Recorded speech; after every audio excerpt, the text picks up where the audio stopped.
초보자도 쉽게 수익 볼 수 있는 전략 없을까 생각하셨다면 오늘 영상을 주목해주세요.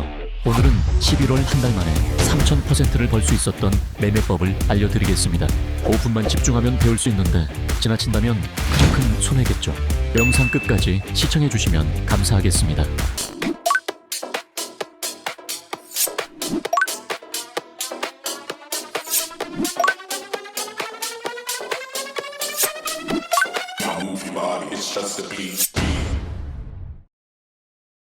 오늘 배워볼 매매법은 볼린저 밴드 매매법인데요. 사실 볼린저 밴드는 시중에 이미 많은 강의와 관련 서적이 있는 만큼 대단히 참신한 매매법은 아닙니다. 하지만 여러분, 정석에는 힘이 있으며 정석을 알아야 응용이나 활용 또한 가능하다는 점을 시작 전 꼭 말씀드리고 싶습니다. 먼저 본격적으로 정석 사용법에 대해 배워보기 전에 조금 더 쉽게 이해할 수 있도록 예시를 활용해 보겠습니다.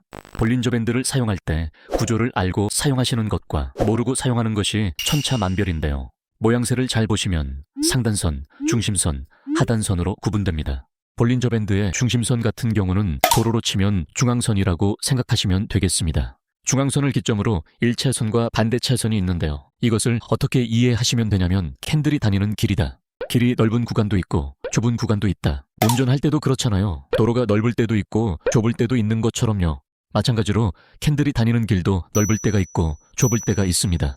대부분의 차는 도로를 벗어나지 않고 달립니다. 만약에 도로를 벗어나면 어떻게 되죠? 위든 아래든 벗어나게 되면 어떤 일이 생기나요? 사고가 발생하게 됩니다. 도로가 넓을 때 벗어날 확률이 높을까요? 좁을 때 벗어날 확률이 높을까요?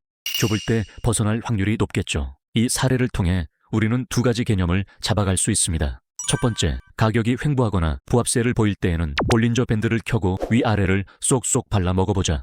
두 번째, 반복되는 횡보로 채널의 크기가 작아졌다면 곧 사고가 날 수 있으므로 조심하자. 형, 그러면 볼린저 밴드는 횡보하고 있을 때만 써야 되나요?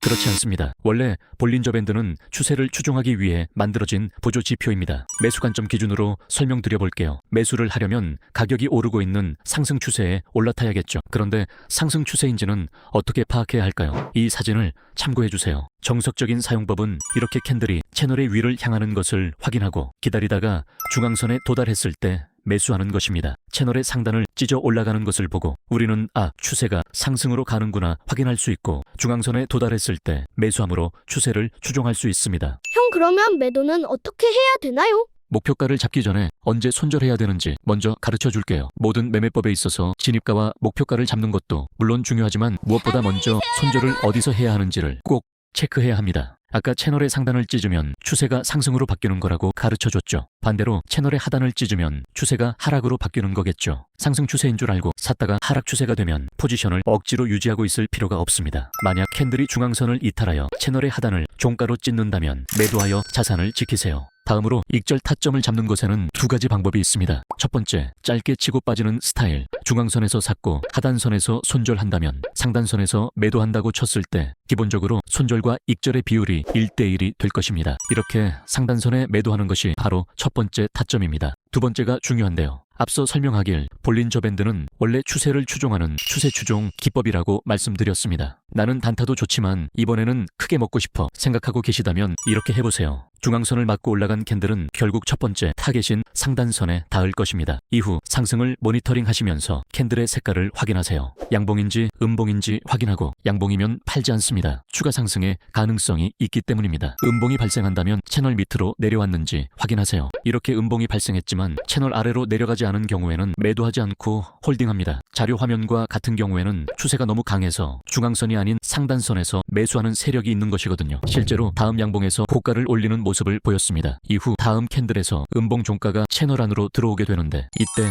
거래를 종료하시면 됩니다. 중앙선에 매수를 진행했다면 안정적인 진입 기회와 더불어 큰 수익을 얻을 수 있었을 것입니다. 이후에 추가적인 상승이 진행되지만 여기까지는 욕심내지 않는 것이 좋습니다. 발목에 사서 어깨에 팔자는 말 한 번씩은 들어보셨죠? 어깨 정도의 매도한 셈이고 더 올라가는 것은 내 돈이 아니라고 생각해 주세요. 그럼에도 포모가 와서 쫓아가고 싶다면 고가에서 추격하려고 고생하지 말고 중앙선을 기다리면 됩니다. 이어서 시간이 걸리더라도 중앙선 매수 기회가 반드시 찾아오게 되어 있으니까요. 형, 그럼 이거는 일봉에서만 쓸 수 있나요? 15분봉에서 쓰면 안 되나요? 물론 꼭 일봉이 아니어도 볼린저 밴드를 사용할 수 있습니다. 12월 5일 비트코인 15분봉 차트입니다. 앞서 봤던 일봉 차트와 비슷한 것을 확인할 수 있습니다. 매매법도 마찬가지로 사용하면 되겠죠. 그러나 일봉이 아닌 분봉 단위의 작은 프레임을 사용한다면 아무래도 일봉에 비교했을 때보다는 신뢰도가 떨어진다는 것을 참고하면 좋을 것 같습니다. 큰 프레임부터 작은 프레임 순으로 순차적인 확인을 한다면 도움이 될 것입니다. 궁금한 사항이 있다면 고정 댓글 참고하셔서 숫자 1번을 보내주세요. 100% 무료로 여러분들께 정보를 제공해 드릴 뿐만 아니라 100억대 트레이더가 쓴 정가 130만원짜리 코린이도 쉽게 수익 만드는 135페이지짜리 전자책을 무료로 드리고 있습니다. 다음에도 도움이 될 매매법 영상으로 찾아뵙도록 하겠습니다. 시청해주셔서 감사합니다.